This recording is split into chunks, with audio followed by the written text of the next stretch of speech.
हम पेरेंट्स जो है बच्चों को जब अगर सीबीएसई बोर्ड में पढ़ाते हैं तो ज़्यादा ध्यान केंद्रित करते हैं कि बच्चा मेरा सज के जाए, संवर के जाए और अच्छे से पढ़े। लेकिन वही जब गवर्नमेंट स्कूल में नाम लिखाते हैं, बस झोला उठाया भेज दिया।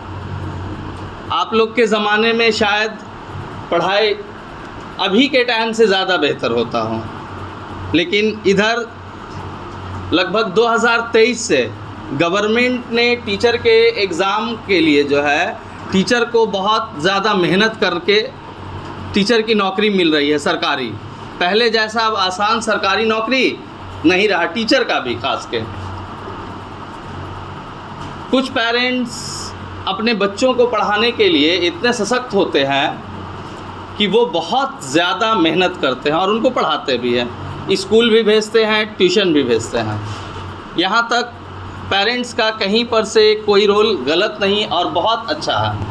बट एक शिकायत हमने हमेशा देखा है कि जो सरकारी बच्चे हैं गवर्नमेंट के, खास के लड़कों लोग, लड़कियों तो फिर भी ठीक है कि अपने ढंग से एक ड्रेसिंग स्टाइल में आती हैं, लेकिन लड़के कभी भी ड्रेसिंग स्टाइल में नहीं आते हैं। तो इसका ध्यान कौन रखेगा? टीचर रखेंगे या माँ बाप रखेंगे? माँ बाप रखेंगे। तो माँ बाप का जितना एक टीचर का फ़र्ज़ है कि उस जो लोहा आपने हमको दिया है उसको तराश के एक ऐसे आकार में बना के दे कि वो आपके लिए यूज़फुल हो, यानी कि वो बढ़िया बने। आपने पढ़ने के लिए इसलिए भेजा कि वो तहजीब सीख सके, तरीका सीख सके। हमने अपनी ज़िंदगी में पढ़ाई हासिल नहीं की तो वो कमियां आपको नज़र आती हैं। कभी कभी वो चीज़ें लगता है कि हमारे भी माँ बाप पढ़ा दिए होते तो काश हम भी आज उस लेवल पे होते, उस जगह पे होते। अगर कोई चीज़ ना हो पाता है हमसे तो शायद पढ़े लिखे रहते तो हो जाता। मन में ये थॉट चलता है और उसी के अभाव में गार्जियन आज क्या कर रहे हैं कि अपने बच्चों को बहुत अच्छे से पढ़ा रहे हैं। ये नहीं वो सोचते हैं कि मेरा बच्चा सरकारी में पढ़ रहा है।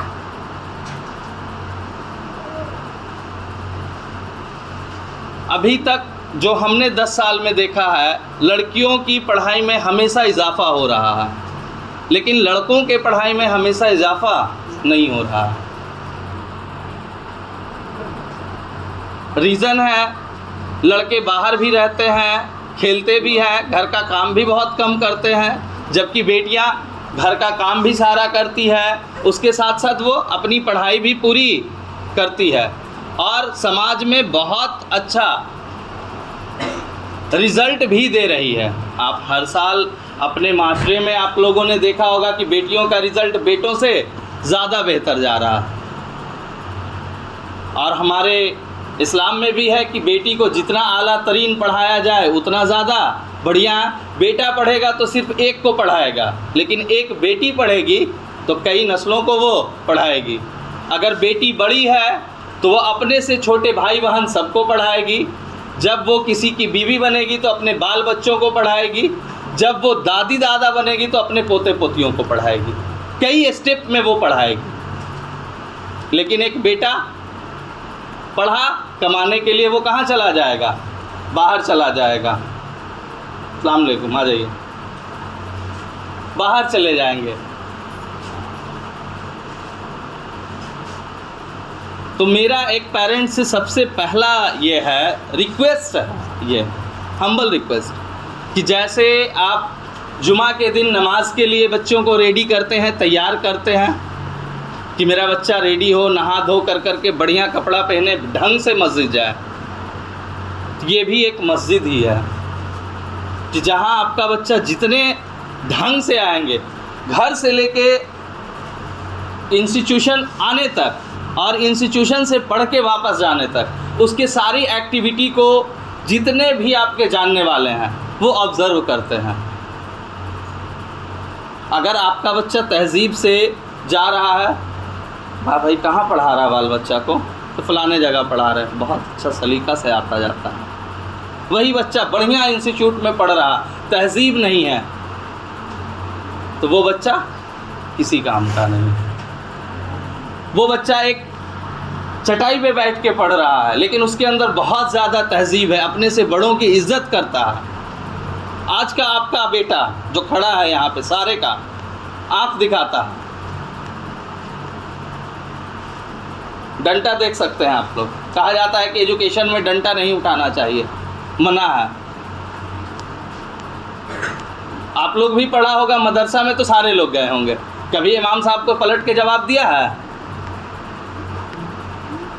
लेकिन अब के बच्चे जवाब देते हैं, हमको दे रहे हैं, हम तो मार भी रहे हैं, मन में हमको कुछ भी बोल सकता है, कल के डेट में आपको भी बोलेगा। आपकी जिम्मेदारी सिर्फ 3 वक्त खिलाना और अच्छी एजुकेशन देना नहीं है, उसके तहजीब की भी ध्यान रखनी ज़रूरी है। और वो कहाँ से आएगा? वो माँ बाप से आएगा। हमारे पास आपके बच्चे 1 घंटे के लिए आ रहे, स्कूल में 6 घंटे या 8 घंटे के लिए जा रहे, बाकी टाइम वो बच्चा आपके पास स्पेंड कर रहा है। स्कूल में सब टीचर से बच्चे नहीं डरते हैं, इंस्टीट्यूशन में सब टीचर से बच्चे नहीं डरते, किसी एक से डरते, बाकी सबको हवा में रखते हैं। तो इस पे थोड़ा ध्यान दीजिए। थोड़ा ये है कि आपके बच्चे जो है खास कर करके लड़कों का शिकायत है मेरे पास ज़्यादा, लड़कियों का तो ना के बराबर है कि अमूमन बना लेती है होमवर्क, लेकिन लड़कों के भी जो भी माँ बाप हैं वो अपने बच्चों पर ध्यान दें। ध्यान देने का मुराद ये है कि वो घर में एटलीस्ट कम से कम मगरिब से इशा के दरमियान आप मत पढ़े लिखे रहिए। कोई फ़र्क नहीं पड़ता कि आप पढ़े हैं या नहीं पढ़े हैं, 9वां पढ़े हैं या नहीं पढ़े हैं, लेकिन जो हमने पढ़ाया है वो तो वो बैठ के 2 घंटा पढ़ सकते हैं।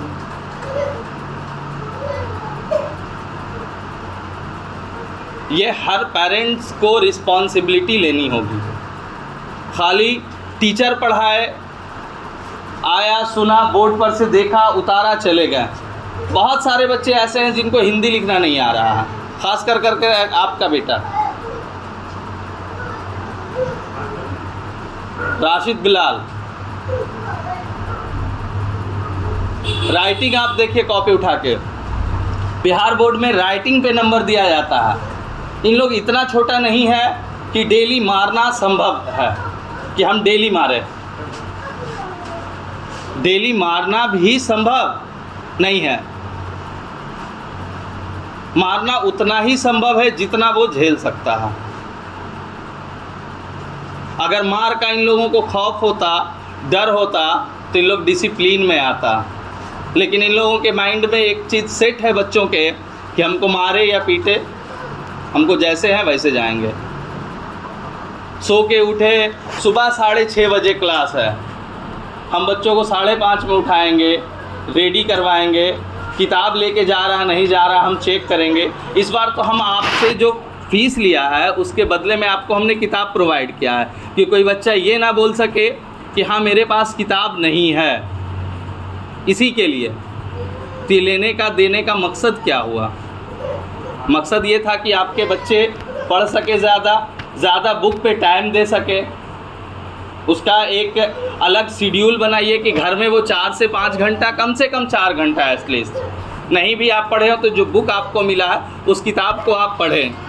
आप उससे बच्चों को बताएं कि आप पढ़ो।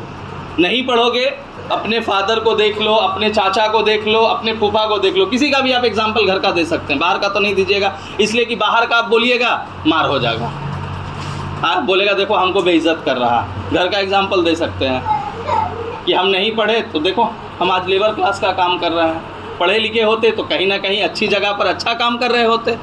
और ये बिल्कुल हकीकत है कि अगर हम थोड़े से भी पढ़े लिखे होते तो हम कहीं ना कहीं बेहतर जगह पे आज काम कर रहे होते। और आपके चाहे घर में बड़ा भाई हो या देवर हो या कोई भी हो, वो अगर पढ़े लिखे हैं तो वो आज कहीं ना कहीं अच्छे जगहों पर काम कर रहे हैं।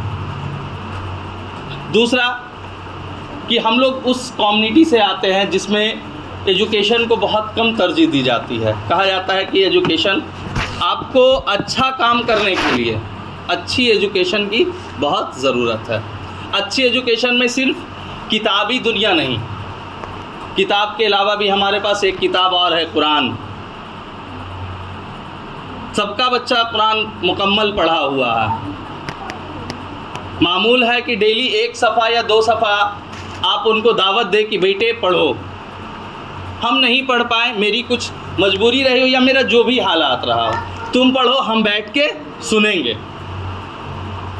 और अमूमन लगभग हर मुसलमान या हर मोमिन कुरान पढ़ा हुआ ही है, और आप अपने बच्चों को कहीं ना कहीं इमाम से या किसी अच्छे जगह पढ़ाया ही होगा। तो उससे जो है उनको अपने ज़िंदगी में बोलिए कि कम से कम डेली 1 पेज कुरान पढ़ कर के आप जाइए पढ़ने के लिए। तो जब वो सुबह 5:30 में उठेंगे तभी ये चीज़ हो पाएगी, अदरवाइज़ नहीं हो पाएगी। और इस कैटेगरी में जो है, इस कैटेगरी में सिर्फ राशिद बिलाल नहीं है या और कोई सारा उसी कैटेगरी का बच्चा है। ऐसा नहीं कि आपको लगे कि मेरे सारा एक ही लाइन का है, सारा एक ही थाली का चट्टा बट्टा है, कोई लड़का ये नहीं है। अभी आप लोगों को शायद पता हो या ना हो, हमने अटेंडेंस लेना शुरू किया है। नागा करने पर 10 रुपया फ़ाइन है। बच्चे ने आपको बताया हो या नहीं बताया हो मुझे नहीं मालूम, लेकिन हमने ये चीज़ें शुरू की है। किसके लिए? ताकि आपसे वो पैसा मांगेगा 10 रुपया, आप तो दीजिएगा नहीं एक्स्ट्रा पैसा, कि हम क्यों दे भाई, हम तुमको डेली बोल रहे हैं पढ़ने जाने के लिए, हम तो डेली बोल रहे हैं आप जाओ। ताकि बच्चा उस डर से भी आ सके डेली क्लास। आप कोई भी काम डेली नहीं कीजिएगा तो वो चीज़ें आपके जेहन से निकल जाएगी। और इस एज में जो है 12 साल 13 साल की उम्र में, चाहे वो लड़कपन और खेल दोनों चीज़ भरा हुआ होता है, तो उसके साथ साथ हम पढ़ने का भी बच्चों के घर में एक मामूल बनाए कि हाँ इतने टाइम से इतना टाइम, अरे 2 घंटा ही पढ़ ले।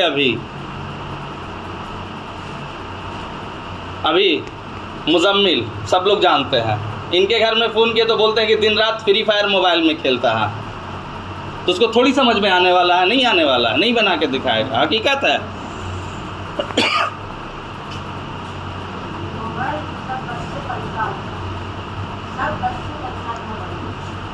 देखिए, तो उसका एक तरीका है। अचानक से अगर हम भी कोई चीज़ गलत कर रहे हैं, रैंडमली आप कर रहे हैं, और आपको अचानक से हम बोल दें कि ये काम तुमको नहीं करना है, तो वो चीज़ें नहीं छूटेगी। लेकिन ये है, पेरेंट्स आप हैं, हमसे उम्र में बड़े आप हैं, हमसे ज़्यादा तजुर्बा आपके पास है कि कैसे किन चीज़ों को हैंडल करना है। हमारी उम्र 30 साल है, आपकी उम्र 40 साल है, आप अमूमन हमसे 10 साल बड़े हैं, तो ज़रूर तजुर्बा 10 साल वाला ज़्यादा बेहतर होगा। हम भले इल्म के मामले में आपसे बड़े हो सकते हैं, लेकिन तजुर्बात के मामले में आपसे बड़े नहीं। लेकिन हाँ, कुछ चीज़ें हैं कि जब हमारी इल्म और आपके तजुर्बा दोनों मिल जाएंगे तो आपके बच्चे एक अच्छे मुकाम पर पहुंच जाएंगे, और ये बहुत ज़रूरी है सभी के लिए। और हम लोग उस दौर में जी रहे हैं जिस दौर में सच को दबाया जा रहा है और झूठ को ऊपर किया जा रहा है। तो जब तक हम अच्छे से पढ़ेंगे नहीं, दीन हो चाहे दुनिया हो, तब तक हम बाहर में उस चीज़ को एक्सप्लेन अच्छे से नहीं कर सकते हैं। तो इस चीज़ के लिए आप लोग अहद लें कि हाँ, हम अपने बच्चों को छोटी छोटी चीज़ों को करवाने की कोशिश करेंगे ताकि हमारे बच्चे में वो बदलाव आ सके। जैसे छोटी चीज़ें, पहला तो है कि बच्चों को कम से कम 3 वक्त, अगर स्कूल गए हैं तो कोई मसला नहीं है, लेकिन अगर घर पे हैं तो नमाज के लिए दावत दें। आपके पास है बच्चे, जाओ बाबू नमाज पढ़ के आओ। दूसरा, दिन में या रात में किसी भी वक्त एक टाइम 2 सफ़ा या 1 सफ़ा, सिर्फ ये एक खड़ा पेज जिसको हम लोग कह सकते हैं, 1 सफ़ा आप कुरान कहें पढ़ने के लिए, बेटा हो चाहे बेटी हो। अगर मोटा सा है तो 360-65 पेज से ज़्यादा नहीं होगा। अगर डेली आप 1 पेज भी पढ़ेंगे तो 1 साल में पूरा कुरान मुकम्मल हो जाएगा। वही रमज़ान आता है तो हम लोग 3 ख़त्म 4 ख़त्म के होड़ में लगे रहते हैं, लेकिन आम दिनों में 1 ख़त्म भी नहीं होता है।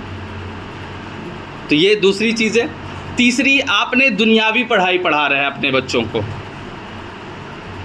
तो दुनियावी पढ़ाई ऐसा इल्म हासिल करने के लिए कहिए बच्चों को कि जिससे उसका दुनिया भी बने, और वो जब नमाज और कुरान करेगा तो उसका दीन भी बनता चला जाएगा। और वो अगर उसकी ज़िंदगी में हमेशा के लिए आ गया तो ये बहुत बड़ी बात है। उसकी वजह से वो रिस्पेक्ट भी करेगा, इज़्ज़त भी करने लगेगा। आपसे जो ऊंची आवाज़ या बुलंद आवाज़ में बात कर रहा है, वो बात करना धीरे धीरे क्या हो जाएगा, कम हो जाएगा। तो इन चीज़ों पर आप लोग सभी के सभी ध्यान